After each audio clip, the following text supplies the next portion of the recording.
everybody. Thanks for tuning in for another episode of the Unserious Podcast. I'm your host, China D, as always. So, let's get this episode started. Hey, guys. Hope everybody's had a good week. Hope everybody's had a good time. Um, yeah, this week has been really chill. Nothing too serious. Been very relaxed, unpacking from my last trip, so trying to get ready for the next one. But it's been very chill. I feel like this week has also been very chill. Nothing too crazy has happened. So let's get into it. As you guys know, first segment is what I couldn't take serious. Okay, the thing that I couldn't take serious is, are we still having like this birthday discussion where like we're telling people what they can and cannot wear to your birthday and like telling people they can't show up looking better than you, or telling people like, oh, we have to split the bill. Like, we're still having that type of discussion. I bring this up because on my For You page, this came across it. It is a post. This girl had posted what her friend texted, I guess, in their group chat, about her birthday. And she took it to the internet and she said, your friend sends you this. How are you responding?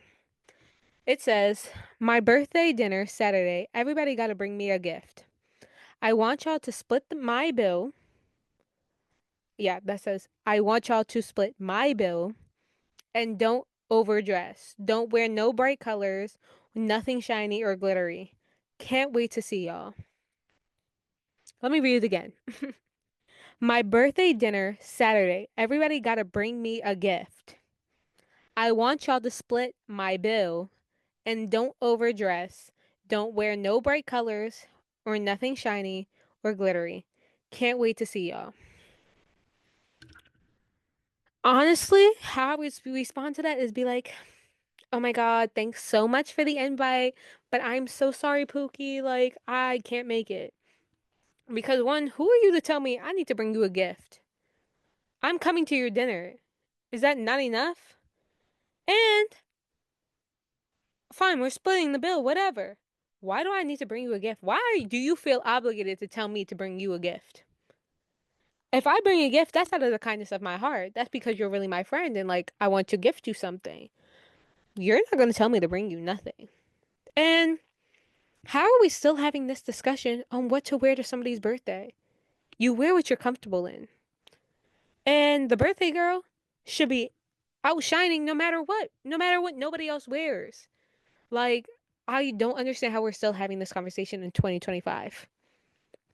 Like, this has been, I feel like, a 4 year discussion since like COVID.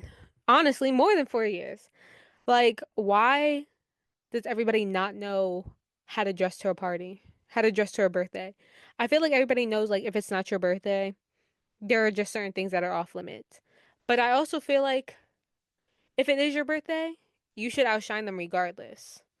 Like, be for real.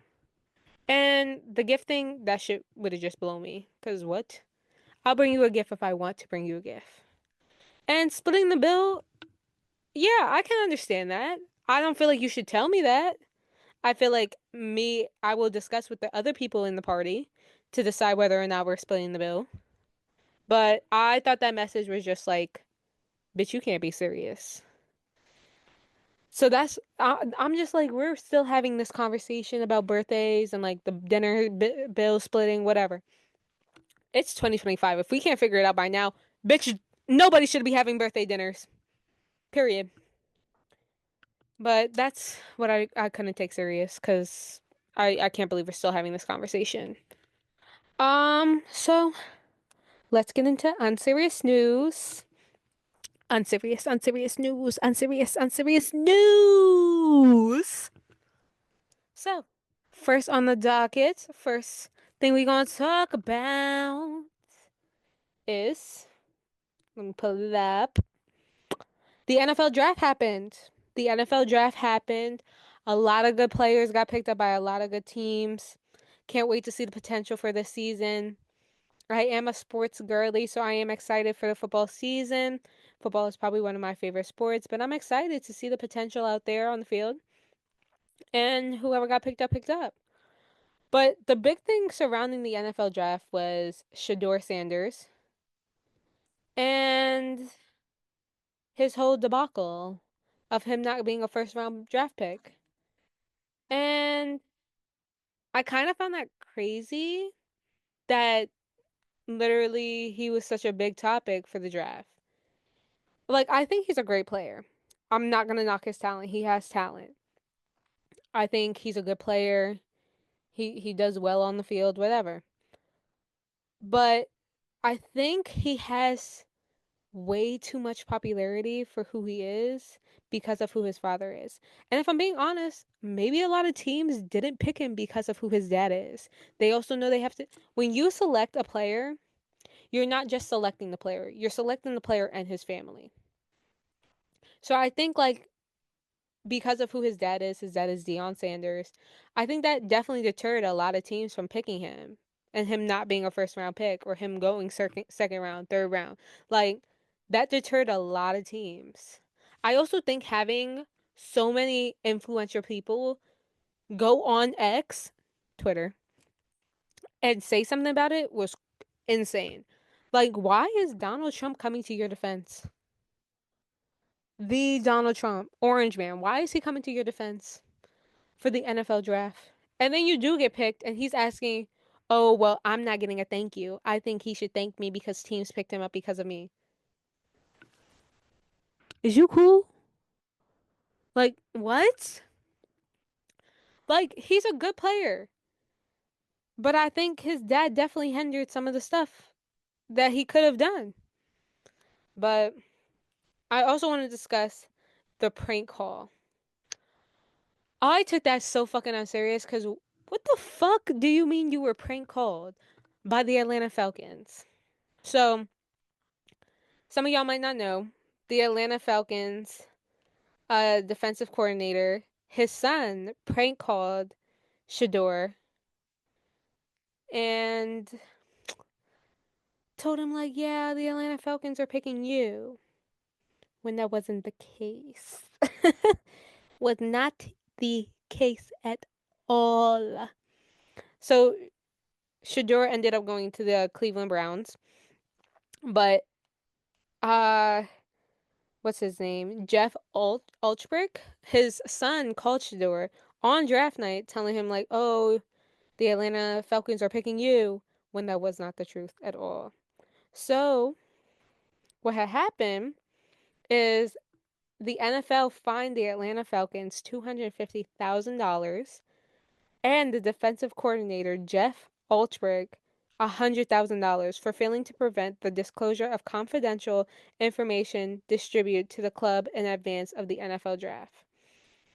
When I tell you, if I was Jeff, I'm putting belt to ass, bro. Cause you just cost me $100,000 of my paycheck that I'm taking care of you with, and you decide to do this stupid shit. Bro, I would be so mad as a parent, so pissed off.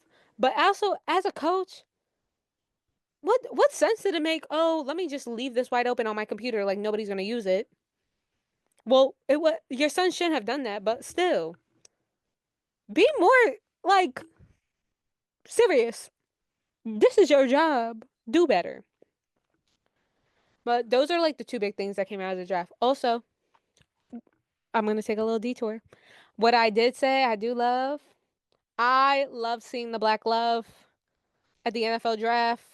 These NFL players with their girlfriends of color, love to see it. I'm like, sometimes the NFL doesn't have the best history, the best reputation when it comes to NFL players being with their girlfriends. But I love to see it. You know, it was a great draft. A lot of teams got great players. So we're going to move on. Second topic for Unserious News is okay. So, as many of y'all may know, Trump put a tariff on Chinese goods coming into America. Now, big companies like Walmart, Home Depot, Target are asking Trump, like, saying that this tariff is going to end up leaving their um, shelves empty with no product and everything in between. I think it's funny that Target, especially, is coming out saying this because the owner, CEO of Target, voted for this man. And I can't understand why you're surprised. Like, apparently, Target, Home Depot privately warned Trump that his policies are going to disrupt the supply chain because we do have a lot of stuff that comes in from China. So I'm actually not surprised. And I think a lot of America isn't surprised with the bullshit he's pulling. Like, that nigga just hit 100 days in office. And do you see how much stuff he has done? Like, are we surprised by this? We shouldn't be. But I just think it's funny that Target is now like seeing the backlash of what they voted for, basically, and like how he's going to not only not help them, but he's going to make it worse. So we're going to see how this turns out because Jeff Bezos of Amazon is also saying, like, oh, because of the tariffs, we're also going to add more, like, he's also going to add, when you check out, the prices of like the tariff and like extra fees you're gonna have to pay. And Trump ain't liking that because America gonna see, and nobody wants to see that. And I think Trump is like, I think America is starting to see that Trump is full of shit. Like, he's not doing anything he said he was gonna do for them.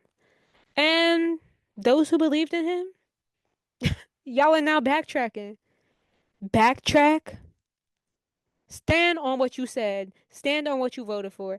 And if you don't like it, what he say? Leave. That simple. Okay, last thing we're gonna go into is Coil Ray and Trippy Red. I personally don't like Trippy Red. I don't like his music. I could care less about it. I like Coil Ray. I like her music. I think she's a cute little girl. Well, not little. I think she's cute. But you ladies, you really got to be careful who you make your baby father. Not everybody's meant to be a baby father. And he was definitely not one of those. Like, you cheated on this girl when she's pregnant with your baby. And you're posting these girls like on your page knowing she's about to have your kid. Stop, stop, stop. I don't understand it. Me personally couldn't do it because I'm a crash out. I will crash out so bad. But I give Coyle Ray so many props because she truly is going to be a great mother. I just think we have to stop making certain people baby fathers. Because, like, he's now going out online saying, oh, me and my daughter are going to have the same. That's not your daughter. I've yet to see you take care of the mother. So until you do that, no, you don't have a daughter. You're a sperm donor. And that's why I'm like, celebrities, regular females, we have to realize who are making baby fathers. Like, Playboy Cardi is Iggy Azalea's baby father. That nigga takes no care of his kids. Like, he has one child with her. You don't take care of that child at all. She said it multiple times, you don't take care of that child. And I 100 believe, like, I think that's gonna end up happening to Coyle Ray. I think Trippie Redd is gonna get mixed up with the music, all that other shit, like how rappers do. And he's not gonna end up taking care of this kid, and it's gonna be on Coyle Ray. But I give her props because I know she can 100% handle it. That is 100% a lady that can handle it because she already doing it. Mm-mm-mm. Be so for real. Like, you're not a father. You're a sperm donor. Let's see what happens when the baby comes out. Anyways, we're going to take a quick break and come back for sticky situations. Hey, welcome back. We're about to get into sticky situations. All right, so this week's sticky situation, which I honestly would have crashed out bad about, is so I guess an NYU student. Um, so it was an NYU student. She's black. woke up to her roommate peeing on her face. When I heard this, I was like, I would have crashed out bad because you would have had me messed up on so many levels. Look, I only had one roommate in my lifetime. That wasn't my friend. Well, I'm lying. I only had one random roommate. Let me restate that. That I ain't know. The other roommate, I knew, but we don't talk about that. So let's listen to her story. My roommate pissing all over me and all over my bedding yesterday morning. I hope this is a very concise way of telling the story, but I'm so frantic right now and I don't have a place to go. So this is my cry for help. On Friday, I sent a message to my roommate. I had known this girl. I thought that she was fine. I thought that we were fine. I knew that we were not going to be roommates. I knew that we wouldn't be roommates for the next year, but I was honestly okay with that. So on Friday, April 11th, I texted my roommate saying that she needed to be more quiet in general on the phone. This is the text message that I sent to her on Friday at 7 p.m. In this message, I said, can you please be quiet? Quieter, you can read the message yourself. I didn't think this caused any problems. I texted her that. I got no response. So I'm thinking that she understands where I'm coming from and everything is fine. I was wrong. At 5:26 in the morning, I wake up to my roommate squatting over my face, my arm, and my bedding, and she's pissing directly on me. It's all over my sheets. It's all over my bedding. I say, what the fuck are you doing? Or something along that lines. I don't remember exactly what I said in the moment. She looks at me and she goes, oh, sorry. Like she wasn't expecting me to wake up. I was so utterly disgusted and I did not know what to do. So I took all of my bedding off of my bed. And even it was down to the mattress. The mattress was soaked in piss. My mattress topper was soaked in piss. Everything was. I took all of my bedding off one by one. I realized that my mattress was soaked. So I go to the bathroom. I start to realize how traumatizing this was, how bad this was in the moment. And I didn't know what. I was just trying to keep myself calm because I knew that I couldn't do anything too bad in this situation. So the first thing I did was I took a rag and I washed the piss off my own bed and I put all of the fucking piss covered things in a corner in the room. So I washed it all down and then I knew that I would have to leave eventually. So I put a sheet on my bed. I lay back down. I didn't know what else to do. So I lay back down and then the moment I wake up in the morning, I start to get my shit together. I get a bag. I start packing it. I start getting ready to leave this place. So after that, I leave and I go to another person's dorm, to one of my very close friends. I call campus security and I tell them what happened. I report this situation. I visit another dorm on campus. And as I'm there, they tell me to go to the campus security desk and talk to them. So I talk to another CSO, which is a campus security officer. He then calls the police and then another campus officer talks to me. I explain the situation. I'm explaining how I don't feel safe going back there. And they are just like, okay, we understand, right? So then I talk to someone from Red Life and I'm like, this is what's happening. I don't know what the fuck is going on. This happened to me. What are we gonna do? What are the next steps?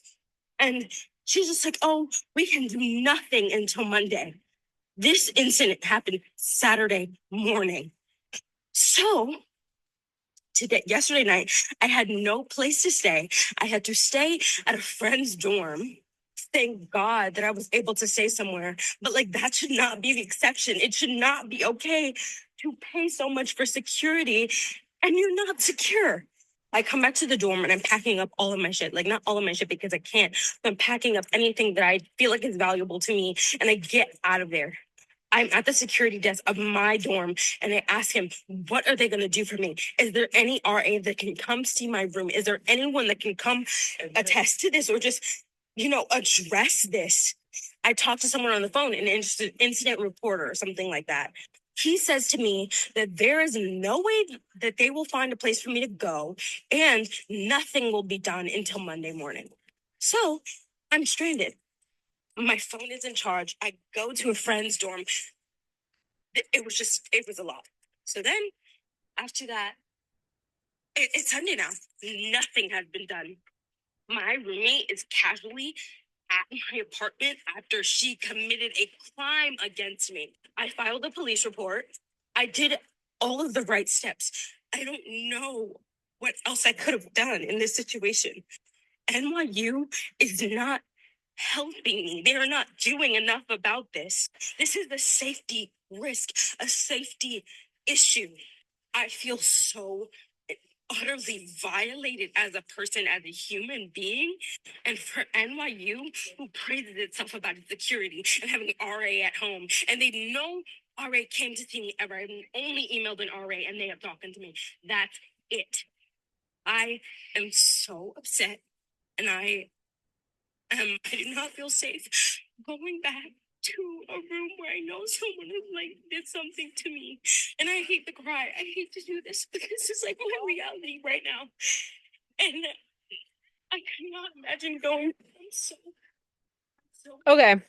So basically, as you guys heard, I will say I read the message. It was a very nice message. It was just like, "Hey girl, I'll read it so you guys can hear." The message was like, "Hey girl, I would appreciate if you guys were a little quieter during the week." And I think that's reasonable. But it's a black girl. I'm gonna assume NYU. I've heard many stories about NYU and how it's not the best school to attend. They don't really do anything for you. It's just there. In that situation, I would be calling my mother from jail. Jail. Because if I wake up to you peeing on me, that means you had to lift your body up, squat over me, and I wake up and you're still squatting?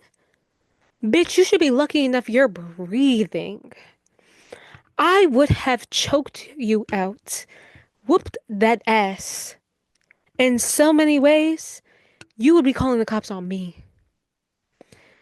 Because to wake up with pee in my face just because I asked you to talk on the phone quieter, it could not be me. And I feel bad for her because she's probably like young. She's probably a young girl. Like she's in college, so like she's in between the age of 18 and 23. I would have violated in so many ways, like so many ways. Because to pee on somebody, that's assault one. But bodily fluids? Bitch, are you dumb? Are you dumb? Ugh, I just couldn't do it. And NYU, that is unacceptable. my roommate urinated on me. Unacceptable. Like, as a school, you should be ashamed that you can't even help your students. Like, no, that's absolutely insane. Disgusting. I would definitely, like, be pissed. And they pay a lot in tuition and housing. So, yeah, for that to happen, I'm going to jail. Somebody's paying my bills, and my mother is about to run down this bitch because y'all got the game fucked up. That situation would have just had I would crash off so bad, so bad. They would pray that I never get out, cause anytime I see her, it's on site. I'm beating your ass every time I see you. You're gonna have to transfer schools. That simple. You're gonna have to transfer because I'm not, and I bet you I'm not. But that was this week's sticky situation. Like I feel bad for the girl. She did do an update. She is in a safe space now. She has her own room and everything at NYU. But no, that shit would have had to happen right then and there. Cause, bitch, I would be in a jail cell. Mm-mm. I would have beat ass. When I tell you, belt to ass wouldn't even understand it. It would be so bad. You would be praying they never let me out. But that was this week's sticky situation. I feel bad for that girl because I've dealt with like messed up roommates, but they've never crossed that line. And I don't think they would have that. They wouldn't even have the balls to cross that line with me. So, mm-mm-mm. But that's this week's sticky situations. We gonna come back for serious to unserious. Hey, welcome back to the Unserious Podcast. All right, we're gonna go in the segment serious time serious. So, something that I'm taking serious right now is quality time with loved ones. I'm taking that more serious because I feel like in today's day and age, we're always on the move. We never really take time to just be like with your family, with your friends, just enjoying the time. And I also feel like we're always on social media or like our phones. So like just putting them away for a couple hours and just enjoying it, being in the moment. And I think I really like doing that more. I started doing that a lot more with like my cousins, where like we'll go to Pilates, we'll go to do activities together because I feel like when you growing up, like you don't really know that person because everybody's becoming their own person. So, like now that I'm a lot older, I like spending time with them. I like cracking jokes with them. I like going shopping with them. I like just spending quality time with them because like I didn't get to do that when I was younger. And even like going to concerts with like my little sister, I enjoy doing that because she's seeing the world from a different perspective than I am because I'm an adult and she's a child. Like, great. I think spending time with my mom is also great. My grandparents, they're getting a little up there, so it's great to spend time with them and just be in the moment. And like, I truly do like that. But on to unserious. So, something I'm not taking serious at all, and I just can't right now is dating apps. Child, all these damn dating apps. Which one can you take serious? You know, you got Tinder, Hinge, Bumble. If you like the black chocolate, you have BLK. There's another one called Rose. There's so many dating apps, guys. It's actually like insane. We're like, I don't know which one to take serious. And like I've tried, definitely. But sometimes the people on there be weird. Like I got this one message that was like, "Yo, you're really pretty. Let me break your back." I said, "Excuse me. Let's try again." Because that can't be your first message to me and make me be like, "Yeah, you're the one. You're it, Mister." I was like, "Are you cool? Like, what is wrong with you?" But I can't take dating app serious because I'm just like, nobody on here is really looking for a relationship. I think everybody's just looking for a quick fuck. And I'm just like, no. I want something real. I want something that's gonna be fun. I want somebody that's gonna match me, but I want somebody that also is looking for something. I just don't want to be wasting my time. That's one of my biggest fears is on this dating app is that I'm wasting my time. So I'd rather not be on it. Sorry to say it, but like if I'm on a dating app, it's not me on it. I'm giving you a heads up. You better watch this because it's not me. You're not talking to me.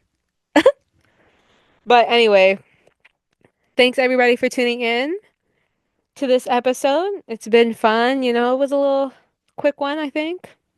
Maybe. But thanks everybody for tuning in. As you guys know, you guys are tuned in to the Unserious Podcast with your host, China D. See you later. Also, if you watch this podcast, disregard my fingernails. I'm getting them done. Bye, guys.